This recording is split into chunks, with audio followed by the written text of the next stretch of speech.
Welcome to Malcolm Reed's How to Barbecue Right, a podcast where we talk about barbecue, share recipes, and discuss all things delicious.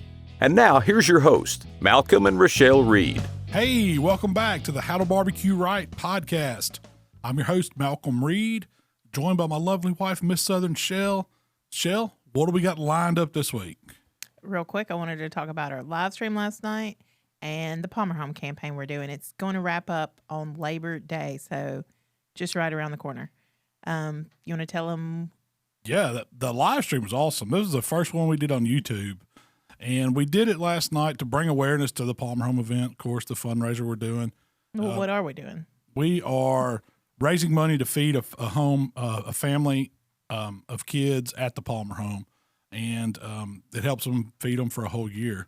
Last year we did it, and we had a lot of success. We want to do it again this year. But the most exciting thing about it is that the top 5 donors, we are inviting them to, what do we call this? The VIPP, the very important pig picking. It's going to be an invite-only event here at the shop in Hernando, where we're going to cook a whole hog and all kinds of other good stuff. We're going to have football game on the big screen. We're going to have a good time. It's going to be socialized. You're going to learn how to cook a hog. You're going to learn, all kinds of stuff. We're answering questions, hanging out. Really cool atmosphere. It's not like a class. It's not a class at all. No. It's really an appreciation. It's an experience. I like that.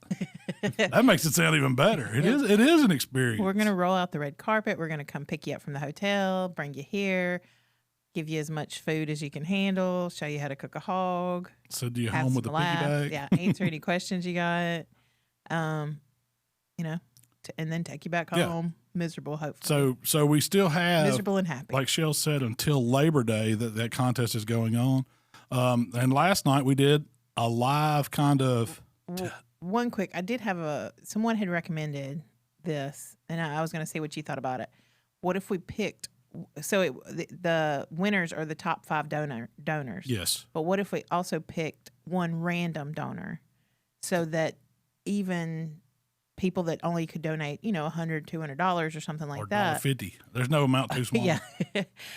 There's a chance that someone else could. I like that idea. Yeah. Just like we will random generate, just like we've done on other giveaways. So other people have an option to. There's a chance. We'll take the top 5 out because they don't. Or do they get a chance to win 2 seats? No. If you've already won in the top 5, you're excluded from this. But I like this. I like this idea. Yeah. Who came up with that? You? Someone else recommended. Oh, really? It. It gives everybody a shot. It does. And that shows you that no donation's too small. You still may have a chance to come to the VIPP. Yes, and it would increase our numbers from 10 to 12. But hey, that's a good number. That's right. That'll still be a lot of fun. The reason why we want to keep that small is we want it to be special. Yes. And we don't want it to be like you're just hanging out with us. This isn't an event we're trying to make money on or, do a big class or something like that. It's really a good time, and it's going to be really, really something that you want to be at. So that's something we're going to make it official. Yeah, that's official. I say stamp it right now. Put my stamp on it. Boom. Boom. Stamped. So we're taking the top 5, and then we're also going to randomly pick someone else for 2 tickets. So that's right. Heck yeah. So what were you saying about the live stream? Sorry. So last night we did a live stream, which, to bring awareness to this event we're doing, but also to talk about football season coming up and football food. Tailgating and watching football is great. It's one of my favorite pastimes. But really, it's about all the food you get to cook and share with your friends and buddies, and that's that part of it. I mean, I've got my fantasy draft. I've got my first one tonight. I got one this weekend. Everybody's getting ready. If you're into fantasy football, you're probably doing a draft. So the draft is my highlight of fantasy season. I'm not the best. Yeah, I'm not the best at in-season management, but I'm great at draft day, and I love it. I'm even giving today. I've got my 5 top 5 things to do for successful draft day. You gonna go over them? We'll wait on that. That's a little bit later. Last night on the live stream, my favorite question was someone asked, "Would you rather fight?" Because Mark Williams helped too. Yeah, he was on the live stream if anybody tuned in. Swine Life Barbecue. So we had a lot of people tune in for that. Yeah. It was a great live stream. It was probably one of our most successful. Crashed the Palmer Home website. Yeah, that was good. That was pretty cool too. I mean, I know it kind of stinks for them because I mean, It's back up now. is it back up now? Yeah, So if you want to go donate, you can go donate. But So there were so many people on it that it crashed it. someone You think it took, 4 people? I don't know. So someone asked, would you rather fight a Mark-sized Malcolm or 2 Malcolm-sized Marks? I said a Mark-sized Malcolm would be a mean dude. One, A Mark-sized Malcolm? yeah, would heck be- yeah. Mark style's an ox. He don't look like it. Well, that would be a Don't Malcolm-sized play mercy Mark. with him. That would be a Malcolm-sized Mark. Yeah, that's the one you want to. Yeah. I The mean, Malcolm-sized Mark would be a mean dude. Is what you're saying? oh no, he wouldn't be mean. He'd be loving. I think you're getting him mixed up. I'm not a mean dude. That's what- It takes a lot to get me angry or upset. but that guy, he made a big donation to the Palmer Home. It was like awesome. over $1,000 donation Oh, that's to the awesome. Palmer Man. I Home. appreciate that. Yeah. Shout out to that guy. That's cool. But yeah, so we got to talking last night. We did a lot of questions, a lot of answering, talking about different things. There wasn't anything that we didn't talk about. I mean, so some of the ones I saw, we had some this morning in the community. I jumped on there real quick. And some of it was about the overnight cooks that I've talked about doing, like the low and slow brisket on a pellet grill or the rub 'em and run 'em butt. And the question was, after you cook these bigger cuts of meats overnight, low and slow on your pellet grill, I mean, what do you do if you're not going to serve it for several hours? And so I always hold them. I mean, no matter if I cooked it Better Yeah. to get them done. anyway, I cook them, my whole big meats like that. So always know that you can, like, when it finishes out final temperature, when it's done, it's tender, it's probing, super soft. Go ahead and wrap it up. For a butt, I like to drop it in a half-size aluminum pan, cover it really good with foil, and then drop it down in a dry cooler. And I usually try to go with the size cooler that's closest to the size of that pan, so you don't have so much airspace in there. If you do have a lot of air, like you got a big cooler, that's all you got, get an old blanket or some old towels or something and put in there something just to take up some of that airspace. It's going to help it retain that heat a lot longer. But you're going to get, 4 hours is no problem. I mean, it's still going to be really, really hot after 4 hours. We've done experiments where we left a probe in one and put it just in a regular old cooler, and it stayed hot for over 8 hours. We got tired of watching it before it ever dropped down to the danger zone, below 140. It stays hot a long time. Yeah. The brisket question, part of that, it was, so he wanted to cook a brisket at like 7 o'clock and put it on for an PM. overnight cook. And he wanted, he was thinking it was going to be done at 7 a.m. and he wanted to know if it was okay to hold that brisket until 11 or 12 for lunch. Well, yeah, it's okay to hold it while wrapping it up, but you can't say that brisket's necessarily going to cook in those 12 hours, because the big factor in that is what size brisket are you cooking? You can kind of count that it's going to take somewhere between, like, I'm talking cooking at 210 degrees to, 205, somewhere in that 200, somewhere in that range. That's your cook temp that the grill's set at. That's super low. Now, you're going to get about 45 minutes to an hour per pound cook time at that temp, but I don't never go by that. I always use a probe to watch it. But you're going to need to go, like, I go 8 hours and then I wrap it. Butcher paper, full, whatever. And so that's when it'll speed it up a little bit, but it'll still take you, depending on the size of the brisket, it could go, 8 more hours. Like the video. Always wait 8 hours. What if you're cooking a small brisket? I go by color. Okay. When it has that look, and it probably is going to take it. I mean, if you're cooking an 8-pounder, it's probably going to be done in 8 hours. Yeah. But if you've got one, and the average size brisket, like you go to the grocery store, pick up a brisket, it's probably 13 to 15 pounds. Some of them are 16 to 18 pounds, and there's even some 20-pounders. So it really just depends on the size of that brisket. So Would always, you say an hour a pound with that method? that's a good almost? guess. That's a good guesstimate. That's what I say that is, a good guesstimate. But give yourself even yeah, more time than that. Yeah. So if I put one on at 7, I'm probably going to get up and at, 5 or 6 a.m., I'm probably going to wrap it and get it on through the rest of the day. Put me a probe in it when I wrap it, watch it. When it gets up to 200, 202, it should be done. Now get your handheld thermometer, check for doneness through that. And a lot of times I'll go through the foil or I'll go through the butcher paper at that point, see how it feels. And then if it's done, I'll take it out, rest it for about 15 minutes, just sitting out in uncovered. And then I'll stick it in a cooler and let it, finish, just sit there and hang out for 4 hours before I serve it. So, Yeah. There was a lot of questions about brisket. Brisket was the biggest question. Yeah. And especially that overnight brisket like you're talking about. And you can't beat them. Now, you don't even have to wrap them. Like, if you got the time, you can just let that baby roll. But a lot of times you're speeding it up. And so also, if I'm cooking a big brisket, I know I put it on, 6 or 7 p.m. I'm going to go overnight. I might sleep till 6 o'clock in the morning, let it go. When I get up, it's probably about 165, 170 internal. At that point, I know I can wrap it up in butcher paper. I'll bump my temperature up a little bit. I'm not going high. Like, I'm going like 225, 235 and leaving it there. And that's going to push it up a little bit and let it get there done. And then I'm going to move it over to my dry cooler and hold it some. But you definitely want to hold it because that helps it kind of calm down. It stays juicier. Like, if you were to pull it off and cut it right then, as soon as you got it done, it's going to dry out faster. You're going to lose a lot of that moisture. It never fails. That brisket straight off the pit is not as near as good as one that's been held for a minimum of 2 hours. But I'd like to go 4 or 5 if you got the time. That's what your theory about really great Texas brisket is because they hold it so long. Yeah. Those briskets go on the day before, middle of the night, 3 a.m., whatever. They're coming off a pit, going in a warmer, and they're staying in that warmer till lunch. So they may have been in that warmer for 6 hours or more, maybe 8 hours. And then they take them out and serve them. And when you cut them, you just see the juice running out, and the bark's all meteorite looking, but it's still got a softness to it. It's had time to chill out and just hang out. So, there was someone who asked that they were trying to do that process, whole brisket overnight on a Camp Chef. Started it out at 190, but they said they had an ash out. What does that mean? That means their hopper filled up at those low temps. It built up so much ash that it caused their fire to go out. And, they recommended if there was a different type of pellet they could use to.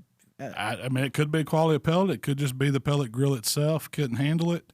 I cook on Traegers, and the Timberline has never done it to me one time. So the 885 has never done it to me one time. I know my pit boss did it to me twice on 2 different occasions, but my Traeger never has. Yeah. So it could be. I would. There's could a couple you just factors bump up that the go into it. temp? Yeah, but a lot of them just can't handle a long cook like that. Okay. It's just, not knocking anybody's grill, but it's probably, if I had to guess, it's the grill more than it is anything. But mine was like an entry level one, so yeah, could be it. Yeah, I don't know. Like in that case. If it's ashing out on you, I'd try to burn a cleaner pellet, maybe like switch to something. And I've never had that. I don't get much ash in the pit at all with the Traeger pellets. Yeah, Bear Mountain pellets don't make much ash. I don't know. That's a tough one there. might just be the grill. The other thing that everybody asked a lot about was the wings. Because you had some wings. My wingman, Mr. Mikey, he brought in a platter of these beautiful, award-winning wings. He's coming on the podcast. We're going to talk, because that was a question. We didn't really go over his seasonings and the process he used to do it. So we're going to bring Mikey in. And, you want to do it right now? Yeah, come on in, Mikey. There he is, the wingman. That's right. Man. Yeah. Let me get my flight plan. Yeah, get your flight. You want to get your ears on so you can hear us a little better? Yeah. For everyone that doesn't know, this is Mikey. He works here at How to Barbecue Right with us, and he is our resident wingman. He's even got the shirt to prove it. Look at that, the wingman shirt. You could get those in the shop right now. I love that shirt. That is a good shirt. Yeah. But so Mikey, I guess I met him when he was cooking. He was always the one that did wings. You really have been a wingman when I know you in barbecue, it was wings that you were cooking and winning with. Man, I love cooking wings. It was one of those things that I loved eating. Yeah. So just trying new stuff and, just experimenting with different things, just seeing what I could do with a wing. And, I've done that for years. So last year was your first time cooking wings at Memphis and May for us, right? Was that your first one? And you tied for first place. We got the trophy to prove it. Yeah, I got a perfect score. Perfect score in wings at Memphis and May. I know you won that contest up in I don't know how many times I've seen you win a wing contest. Have you won Memphis and May for 2 years, or was it just this past year? One. Yeah, I don't think you did them the year before, did you? Mm-mm. Yeah. No, I didn't do it. That was his, but he does. So Mikey did, I call him a hot honey gold, and it's kind of a Memphis thing. You go in these Memphis wing joints, and they have a honey gold sauce, and a lot of times you can get hot honey gold. I'm going to let Mikey describe the wing. And then he also did your take on just a buffalo, kind of a spicy buffalo wing. My kind of buffalo. Dude, these wings were cooked perfect last night. And I want to know how you did it because I wasn't here. We were at home shooting some other videos, and we came up here, and we were doing that live stream. So Mikey's like, well, I'll cook some wings for y'all. So I was like, heck yeah. They were really good. So let's talk about them, Mikey. The first off, was that the wing? It was similar to the wing that you won at Memphis and I with, world champion wing? Well, that was as close as I could have got back to it. Yeah. Pretty much duplicated what I did at Memphis and May last night. So let's start off with what kind of wing were you using? So, I mean, usually I just pick up the whole wings out of Kroger or Walmart, just whatever grocery store is close to you. You know, I like Kroger wings. They got a little better selection. They got a couple different kinds of chicken in there. Yeah, you know, most places just got one kind of chicken. That's and right. It, but they got that Sanderson's brand, I think, and what we see, and then they got the Heritage brand. Heritage is what the Heritage ones are the ones that I like to cook. Family tray pack, right? Yep, the big pack. And they're good sized wings. Oh yeah. They're good sized wings, but those are the ones that I like to cook. You know, and generally just take them. You can bust them up, or you can cook them whole. What do you? So at Memphis and May, what'd you do? Did you bust them up or cook? No. I cooked them whole. Okay. The ones y'all had last night were busted up. Split flats. Yeah, we split them out. Flats with the flapper. Yeah. And then the drum. I do like how you keep the flapper. Even if you break up that whole wing, you keep the flapper on that flat. I like that. I mean, I appreciate that. I do too. I didn't like do that on on purpose all the time, but you know, I got to where that's the way I do it now because it's easier to eat when you pick it up. Yep. Yeah, and you still got that flapper on. Man, there's some skinny meat on that. You eat right along that little flapper line. Shoot. And it's usually really good and crispy. Talk to a wing expert here. I know how to eat a wing. I mean, I didn't cook them as good as you, but I can eat them. But I do feel like the bone pulls out a little easier for that flat, and yeah, you know, you got the handle. Yeah. With the So let's start. You took those wings and you split them. You know, you don't have to, but you did. You don't have to. But So what's the next step? so once you split them, just make sure they're patted dry. You know, try to get all the moisture off the skin that you can. Pat them dry. Once you pat them dry, usually spray them down with. I like to use duck fat, but you can use some kind of cooking spray that you have. You know, just lightly coat those wings. Getting a little fat, get the moisture off, getting fat back on. That's right. do you have any like spray that you prefer if it's not duck fat?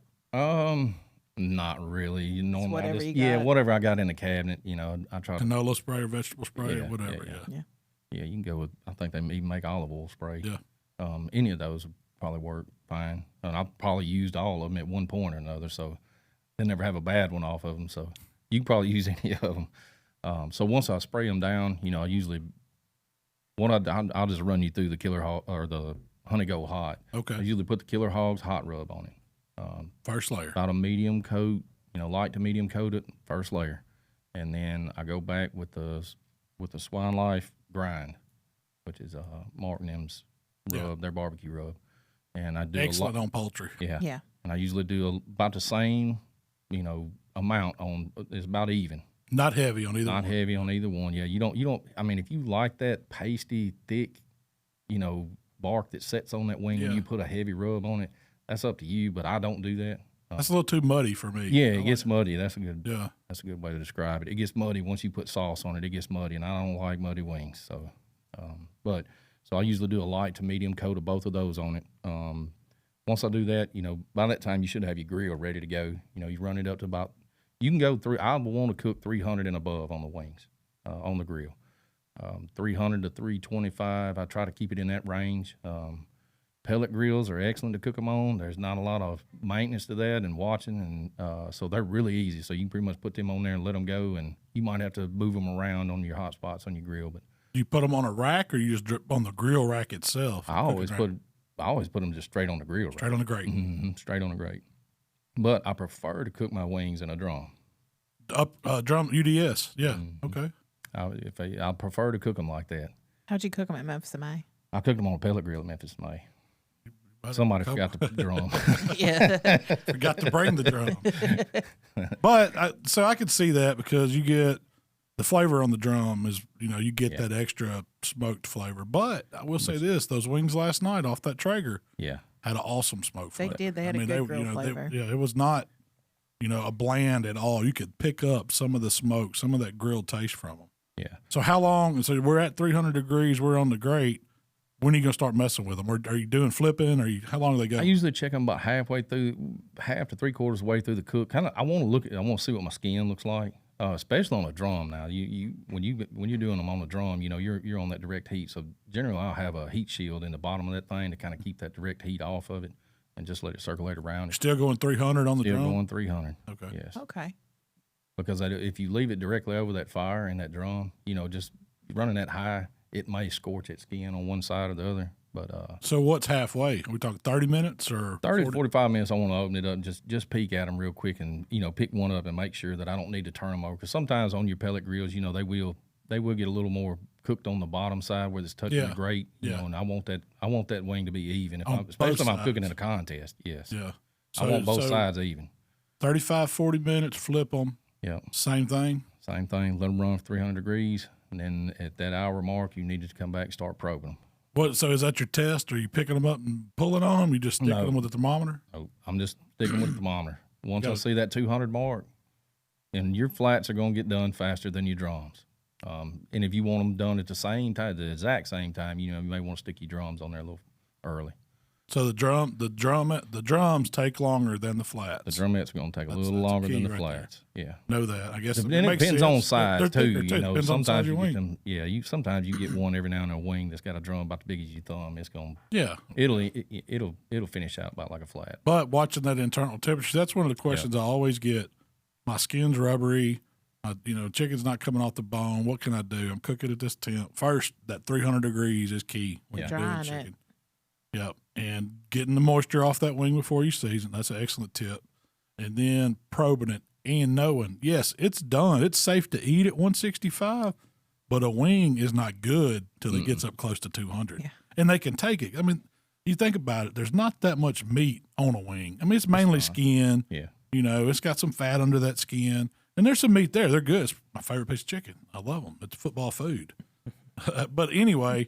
That's the key. Take those wings up to that high. Don't be scared to run them up 195, 200 degrees. No, I don't think I don't have ever dried one out running it up to 195, 200. And I mean some of those last night were about 202, 203. They went that far and they weren't dry. So one thing I like about taking them up far is they jump off the bone. Yeah. They're still moist. They still got plenty of juice in the wing. But it comes off clean in a bite, and there's nothing better than that. Can't stand having to pull meat off. You have to work on it. Yeah, you shouldn't have to work on a chicken wing. No, it should. It's not falling apart, but when you put it in your mouth and apply a little teeth pressure, it's coming off. So, at what point are you mixing up your sauce you're going to put them in? Are you making that up while the? Yeah, once I got them on the grill, put the wings on the grill, I come back inside, start working on my sauce. So I'm putting that, mixing that up in a bowl. I get my all my cold ingredients in there because you want to heat that sauce up. That's key. You don't want to be putting hot chicken wings down in cold sauce. And I always toss my wings too. So let's talk about this hot honey gold sauce. How can somebody go about? They may not have all the ingredients you have. They may not have the championship hot honey gold sauce. But let's start them off. I'll give you a good basic. Okay, let's start it off. I'm not asking anybody for the secret. I give my secrets out. I'm not asking anybody else to. You've got a few more wing contests you want to win. Let's start with that hot honey gold sauce. So first thing is your base is going to be your Carolina Gold sauce, which I use Cattleman's. It's a really good sauce. Carolina Gold. And you can pick those up in small bottles. You can get them in half gallons, and you can get them in a full gallon. We got some full gallons here that we have. And I use that. And then I use Frank's Red Hot Wing Sauce. The wing sauce, not Frank's Red Hot sauce. Not the hot sauce, the wing sauce itself. What does it have already, that butter flavor mixed It's already got, it's already broke up. Probably got an oil, or it's probably not real butter. It's probably some kind of oil. Yeah. And then, put in Killer Hog's hot sauce, and then I mix butter into all that. And a little extra butter into that? Yes. How much? So let's give a basic measurement, get them go. We're talking cup? Or do you do a bottle? No. So if you got the half gallon, just say you got the half gallon, let's see what the measurement would be on that. See, I don't have this wrote down. I know it by heart. This is by so it's an eyeball. You do it by feel. Well, I do it, I check it and see what it tastes like. Yeah. But I'll take that little half gallon. I use about 3/4 of that. So you're looking at that's a good bit. A quart or so. I make a lot of it when I make Okay. it because that's just the way I've always done it. You can break it down further, but once I do that, I put let's just say we use the whole half gallon. I'm gonna put about a half a cup to a cup of the wing sauce, the Frank's Red Hot. Depending on how hot you want it or, how vinegary you want it. I don't like mine too vinegary. I want you to be able to, you get those notes, but not too much. It ain't a hot wing. Because that mustard sauce has some vinegar. Yeah, it does. And then then the butter, stick of butter? Yep. Well, half a stick. I'm going to put about a half a stick of butter in there, a little bit of Worcestershire, and some spicy honey. Like Mike's Hot Honey or something like that? Yep. That's the only thing. No dry seasoning goes in the sauce at all? You don't have to do that? Okay. Not on this one. Okay. And so you mix that up, and then you bring it up to a simmer, or do you have an ideal temperature that you like it to be? If you don't have I have a stainless steel bowls that I like to heat my sauce in. Okay. I bought these stainless steel mixing bowls years ago. I got deep, they'll hold about 2 to 3 quarts of sauce, and they're great for the grill. So I'll put them on the grill, let that sauce come up, really slow, or put them on a hot eye, and then just stir it until, do not let it boil. Oh, you don't want to bring it to No. That's too hot. Yeah, it's too hot. Okay. You see it start bubbling, you need to get it out of there. Yeah. You see a few bubbles, it's ready. Yeah, and then just gradually stir that, or you can put it in a plastic bowl or some kind of microwave safe dish and just heat it up slow. Go a minute, pull it out, stir it, check it, Gotcha. Put it back in 30-second intervals till you get it up to where it's warm and it's hot enough. It's not boiling. All right. So our wings are done. They've temped out. They temp out. Take them off the grill. How do you put the sauce to them? All right. So usually I pull all my wings off, put them in a pan. I've got them sitting there. I take one of these. What is the bowls that the cleared bowls with the red top? Oh yeah, they're just like rubber, the real Rubbermaid with a snap lid. Rubbermaid. Yeah, they're the cheapest Rubbermaid. Those are the best things. The shake throwaway. Yeah. Mm-hmm. Takeaways or whatever they're called. Throwaways. I don't know. Yeah. No, I know what you're talking about. Yeah. But you can reuse them. Get them in a 2-pack at like Kroger or Walmart. Yeah. Mm-hmm. So that's usually what I toss some wings in, because you can put the lid on that, and you can shake it. It don't get all over you. 5 or 6, or dozen at a time, maybe. Usually do 4 to 6 at a time. So small batches. Small batches. How much sauce you reckon? I pour about a cup of sauce in there for each batch. Okay. And pour that in there. Toss your wings. Pull them back out. Plate them up how you want to. You're done with them. That's it. Working batches. That's it. Working batches. So it's a Rubbermaid take-along bowl. Take-along. I knew it was something like take-along. And they are 15.7 cup serving bowl. So it's pretty good size. It's a pretty good size bowl, but I buy them, and when I'm doing multiple, see what I like about it, I'll do what you did kind of with the wing, the seasoning. I might cook a big grill full of those. Yeah. But I'll have 3 or 4 sauces, and I'll have a bowl for each one. That way I'm not having to wash them out or, go from flavor to flavor. Yeah. So the other wing you did, what do you call it? Is it just your hot wing? That's my version of a buffalo wing. So was that the same seasoning, same cook procedure?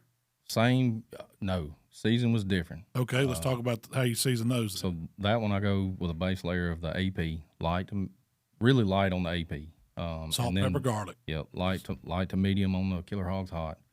And then I mix my salt, same process. You still, 300 degrees. Yep. You still drying them and spraying them duck fat before you season these wings. And then after that, you go on the grill with them 300 degrees till they tip out at 200 degrees or right at that area. And then bring them in, same process with saucing them. But the sauce is a lot different, though. It's a straight buffalo. Can you share that one? Yeah. All right. Yeah.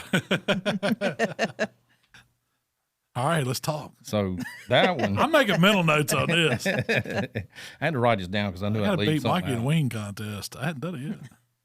So it's Frank's Red Hot Wing Sauce. Same not the wing hot sauce. sauce. It's the wing sauce itself. I usually put about the same ratio. I make a pretty big bowl of it, about a quart to half gallon. The big bottle. Big bottle. Yeah.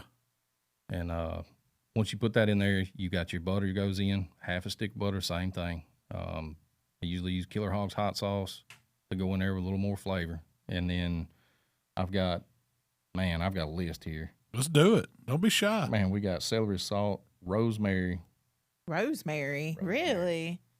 They wasn't in those last night because we didn't have none in the pantry back there. Yeah. But Usually when I cook them at home, I put rosemary. Like ground rosemary or just and you can leaves? you can use the full leaf or you can use the ones that are busted up. Yeah, you can use either one. Okay. The ones that are busted up, you'll understand why in a minute. But anyway, so cumin, onion powder, black pepper, cracked red pepper, and then a cayenne to whatever level you want it at. That's how you get them from hot to extra hot and That's suicide. Once you mix this up, this is going to be about a medium to, what would you have called those last night? Medium to hot? Yeah. They didn't blow my head off. They were eating. That's the way I want to eat a hot wing. Yeah. I didn't feel like ooh, I can't eat another one of those, but my lips were tingling a little. Yeah. What I got from them was the savoriness. I got all those flavors, whatever you seasoned it up with. Yeah. It wasn't just like, you get a traditional buffalo wing. It's just butter and hot sauce. Yeah. I mean, it's kind of neutral. But when you have those flavors in there with it, it changes the wing. Yeah. I treat this sauce a little different when I do it, when I'm cooking at home. This one will probably sit on the eye on not a simmer. It's kind of the same way with the other wing sauce. I don't want it to boil as soon as it starts doing it, but I will let this one sit for the entire cook. I usually make this one before I start cooking. Could you make any of those sauces beforehand, put them in the fridge, and then warm them up? Oh yeah, I've given this one away before. So you make a I've batch, made it up, put it in quart jars, and give it to friends of mine. Is there a sweet element in that one at all? Do you put any sweetener in? Worcestershire. That's Oh. I knew I skipped over one. Yeah. In the Sweet? It's a mean, little. Yeah. but there's no honey or sugar or anything in that No one. honey or sugar in this one. So the honey gold, of course, it has a sweetness to Yeah. it, Yeah. and you put the hot honey in it. So Mm-hmm. that's a unique one. If you like more of a traditional wing flavor, try that one. Now go back and talk about ratios of seasonings in there. Are you putting a teaspoon of these things, like cumin and stuff, or are you just eyeballing shakes? We're probably half a teaspoon on most of those things. You just want those notes. You don't, because if you put, you start putting tablespoons of this in there, Yeah, it's gonna get out. muddy. Yeah, it's gonna be. Yeah. It's not gonna be good. And I guess it depends on if you scale it down. Yeah. But you could make the big batch. Yeah. Use what you're going to use, because you're never really contaminating the wings. You're just ladling out some to toss. Yeah. You just. And then put a lid on it, put it in a quart jar or whatever, and it'll stay in the fridge for a month probably. Yeah, when you get done with it, even after you've heated it, you can put it back in the jar and let it cool off, and then put it in the jar, put it in the refrigerator. It'll keep for a little while. Or give it to your buddy, right? Yeah. But you want to make sure you're cooking that one or keeping that one warm for quite a while, because it does have herbs in it, dried herbs. Yeah. So you don't want somebody getting a mouthful of dried herbs. So Yeah, so Yeah. that's if you got one the reason rosemary. So you taking about an hour and a half cook time on that one, just letting it. That's go. unique. So you're getting the smokiness from the cumin. You're getting kind of that poultry seasoning flavor from some of the rosemary and the celery. And then you're getting that pop of heat to go with the hot sauce from the cayenne. If you want it hot, get it hot, huh? It gives it a lot of depth. Yeah, no, it does. It does. That was a dang good wing. Really good. Appreciate you sharing those with us today. I did have something I thought about in the when we were talking about putting oil on the wing before you apply the seasonings and cook it and everything. I've tried melted butter before, and it did not The work is work good. well. It made the skin almost too tough. Yeah. Yeah. I was thinking I was fixing to make some dynamite wings. I'm gonna use butter, season it up. No, and it made it made the skin tough. And not only that, when you start putting melted butter on those cold wings, it starts to season up and getting too thick too. So And they make a butter flavored spray that I've got at the house. yeah, we use what's that? Fab. We use it in the Blackstone a lot. Oh yeah. I know what you're talking about. It's It's like a cooking butter. Yeah. Man, what is this? I bought it off of Amazon. Amazon, and Jay Craig turned me onto it. Yeah. He uses it to make a wing sauce. It's like the butter stuff you put down on a flat top when you're cooking Whirl. stuff. Whirl butter. That's Yeah. what it's called. Whirl butter makes an excellent. Like mixed the with- ladle Yeah. butter that you Yeah. put? Yeah, Oh, it makes really? an excellent wing sauce. Or with hot sauce. Yeah. Now, it's probably not good for you. I'm sure that's just chemical. I don't know what it is. It doesn't. It's shelf stable. You don't have to refrigerate it. It's a non-dairy butter. It Yeah, doesn't. it's it a doesn't non-dairy get. butter. It doesn't get all the way congealed or whatever. Ever, yeah. It It's stays perfect liquid. for the Blackstone. You just keep it over there. It never gets too hot. Really. I mean, it doesn't smoke. I mean, it's good stuff. It's vegan. It Yeah. has to be healthy. Has to be. Is it vegan too? Probably. Probably plant based. There's no cow in it. But so this weekend you've got your tonight you've got one fantasy football draft, And Mikey's part of that one. Yes, he's going to be in that for the first time, right? I suck. I did a draft yesterday, a mock draft. Oh, yeah, it was bad. Well, I've got, now we can get into it. Important factors for having a successful draft. Yes, Y'all want to okay. hear Malcolm's important factors? Yes. Yeah. All right, so number one. Are we me write going this down. like, is number one the most important? Or are these in No particular order, but it's just my thoughts. I brought notes to the podcast. How many years So- have you been drafting? I've been drafting for, wow. Ooh, 20? let's go back to 25? about 96. Okay. How long is that? Longer than I've been alive. Wow, real Tyler? Man, you make me feel old. Now, it was still computer. Like, my first draft was on ESPN.com. So there's guys that have been playing longer than me that were doing it on paper and, like, really following stats before they had all this stuff. I mean, I'm not early stages of fantasy football. I've just been playing a while. That's pretty early. Yeah. And it's just buddy league stuff. I'm not a money guy when it does it. But I have how I've been successful over the years. Okay. You've won a few Yeah, times. I have. Yeah. Research. That's your key, Mikey. Research. Do your homework. No matter how last year went, how successful you were in your draft, research. And let me see what I put What here. are you looking for in research? You want to show up prepared. That's the one thing. On draft day, show up prepared for what's fixing to go down. Number two is going to be think about your order of attack. How are you going to attack this draft?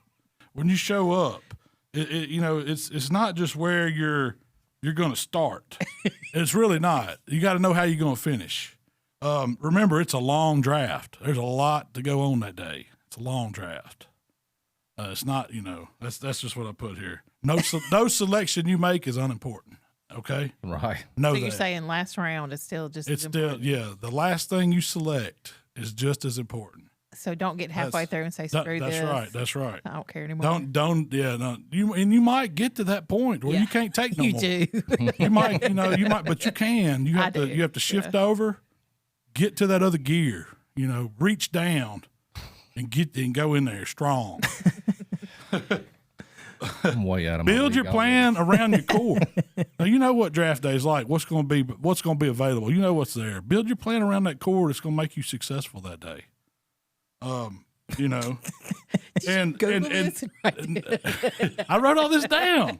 Now number 4, there will always be leftovers. So if you made some bad selections, there's still going to be something left. Don't get discouraged if you didn't get exactly what you wanted. If you missed out on something because you was paying attention to something else, there's going to be some. There's going to be some leftovers. Yeah, it's a long day. When in doubt, don't be afraid to trade. If you're sitting there and you see your buddy's made a move, selected something, start working on him. Hey man, I got this. I mean, when we go draft, there's a lot of food out there. I mean, on the core ingredients, you're gonna have nachos, you're gonna have hot dogs. When I'm thinking about it, if Mikey's sitting over there, he's got some pizza, and I got a wing, I might see if he wants to trade. I'm doing my research. I know what's going to be there. I'm going to bring the best beer that day. I've got, gold tops, but I'm going to have some whiskey too. And, think about the order of attack. You can't just go in and get the ribs. You got to start with the dips. That's right. You got to start with the crudité.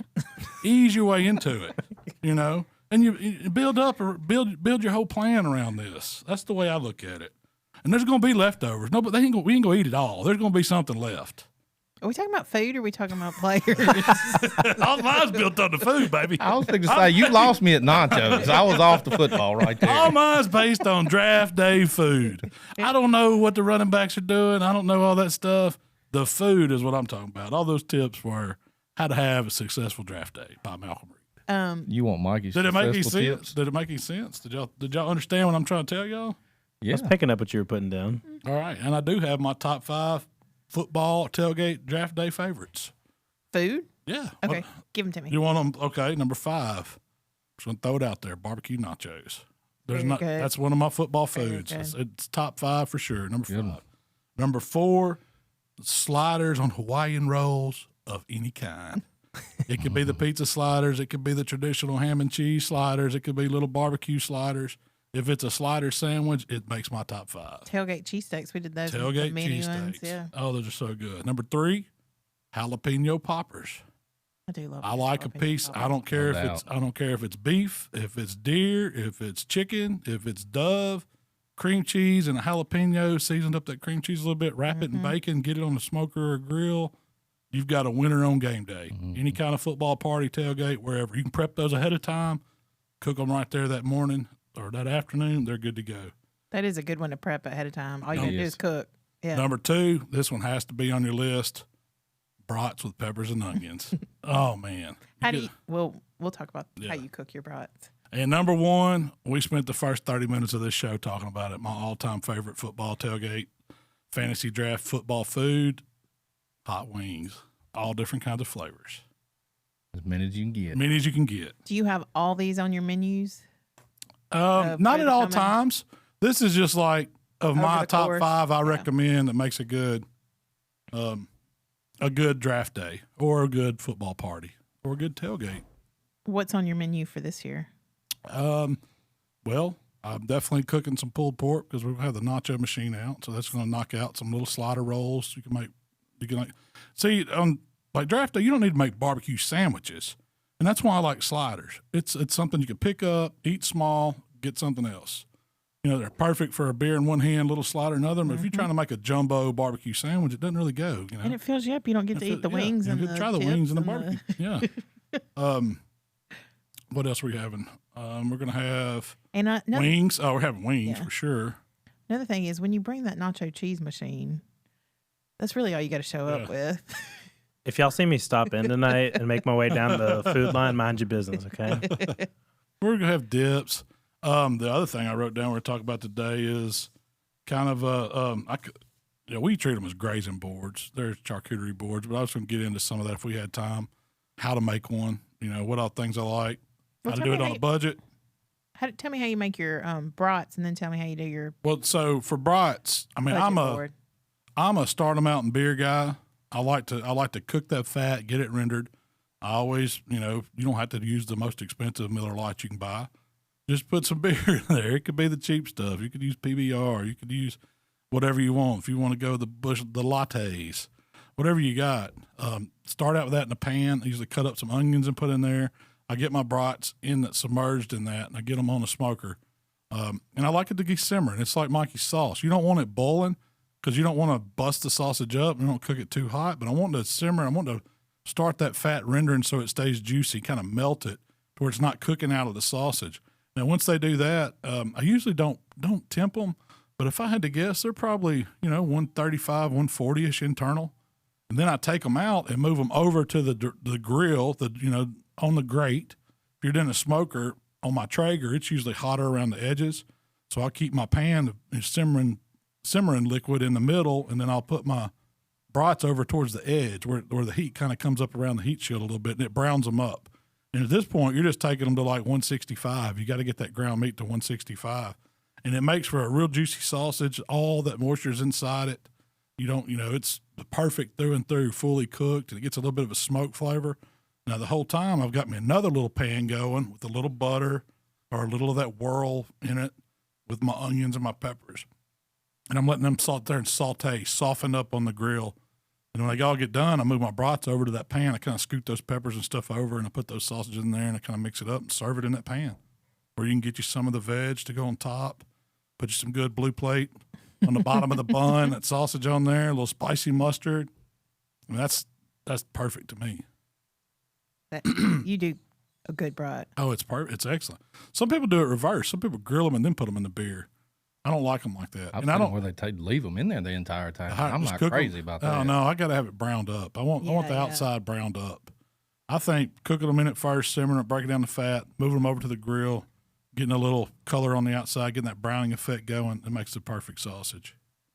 And I don't serve the onions up that's been boiling in the beer. I've seen people do that. I like having mine seasoned. I hit them with a little AP too, in that butter. Yours still has like a little. I don't get them texture. super soft. I Yeah. want it to still have a little bit of snap, but I cook the raw out of it. It's soft, But you want to know, you don't want a slimy onion or pepper when you're eating it. You want it to have a little texture. So what's your grazing board or charcuterie on a budget?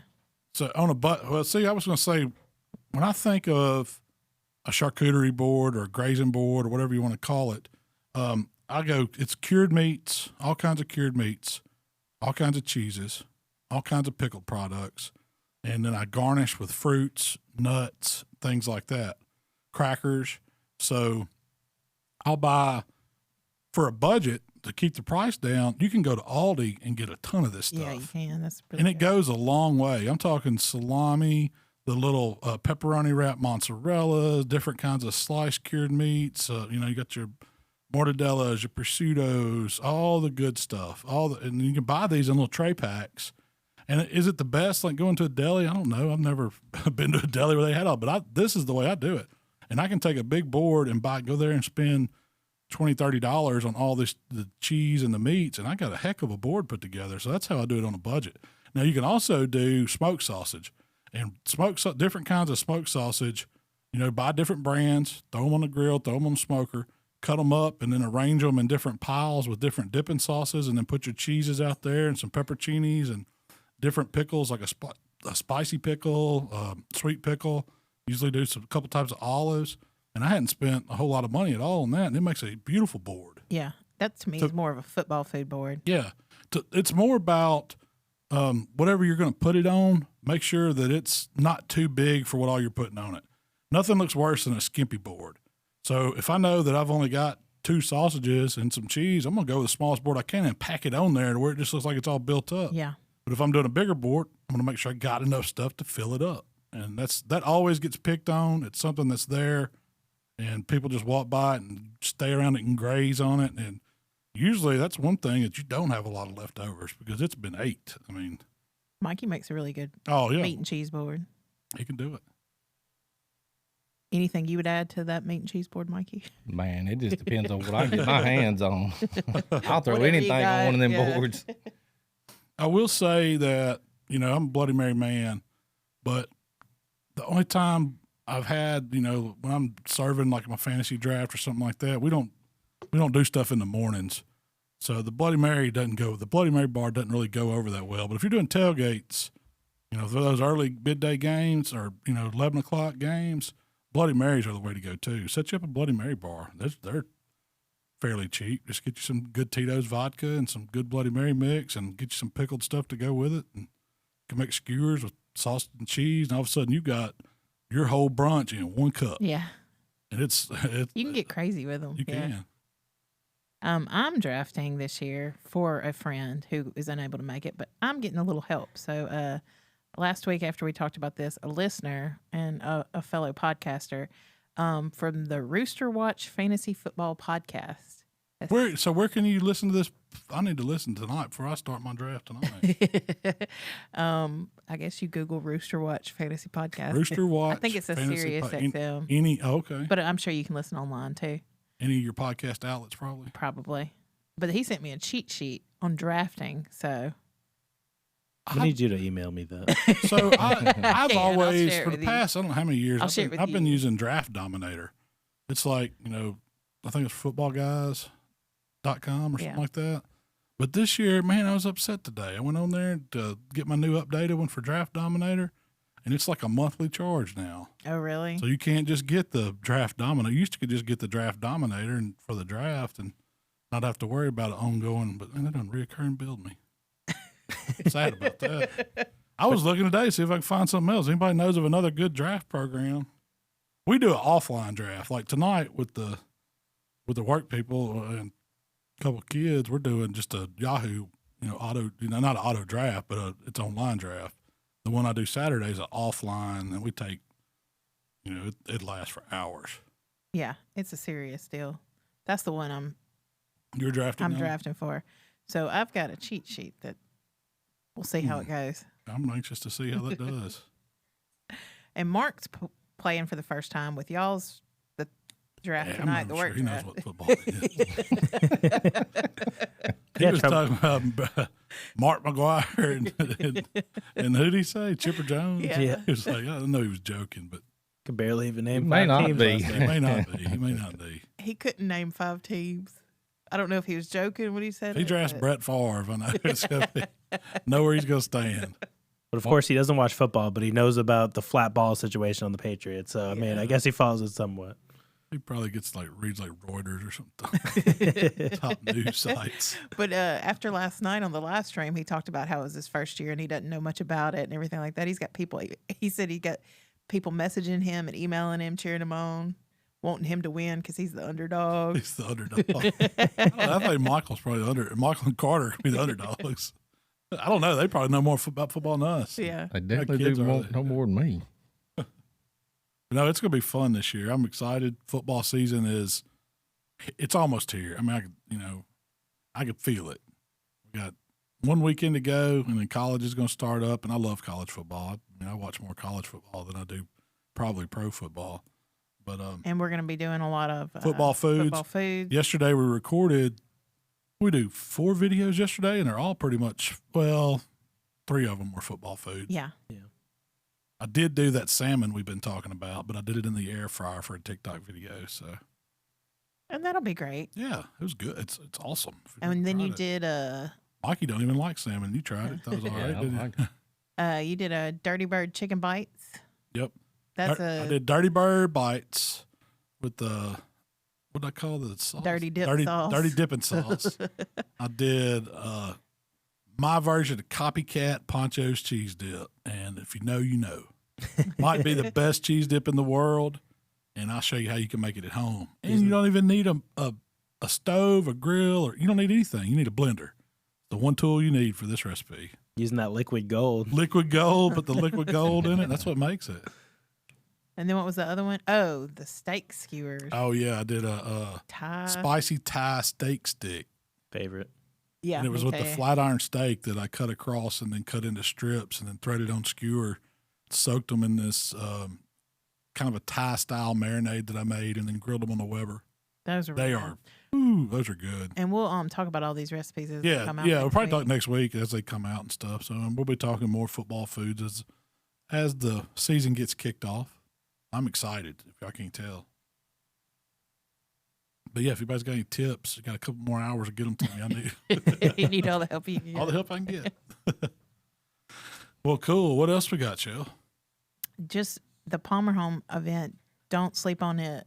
If you're interested in coming to the How to Barbecue Right headquarters and the VIPP, cooking a whole hog with us and hanging out, find out more about this Palmer Home event by going to howtobbqright.com/Palmer, PALMER. We are now taking our top 5 fundraisers and randomly picking someone else who did not make the top 5. That's right. That's really good. Yeah. It's going to be excited. Somebody else will get to come too, and 12 people's good. Heck yeah. We're going to have a great time. So if you're interested in that, go check that out. All right. Well, Tyler, tell everybody where they can find us. Hey, guys, if you guys want to be a part of an awesome community, make sure you guys head over to Facebook.com and look up Let's Get to Cooking. That's our Facebook community where there's lots of like-minded folks. You can upload recipes. You can ask questions, all kinds of different stuff, and get even some of us respond to certain comments and stuff, and then have your questions featured here on the podcast. So, That's right. And if you'd like to connect with Malcolm, it's HowToBBQRight on Facebook, Instagram, Twitter, TikTok, and of course YouTube. If you'd like to connect with me, it's Miss Southern Shell on Instagram. Hey, we appreciate everyone hanging out with us today. And man, we'll be back next week. Do it all again. And y'all have a great week. We'll see you next time. We gone.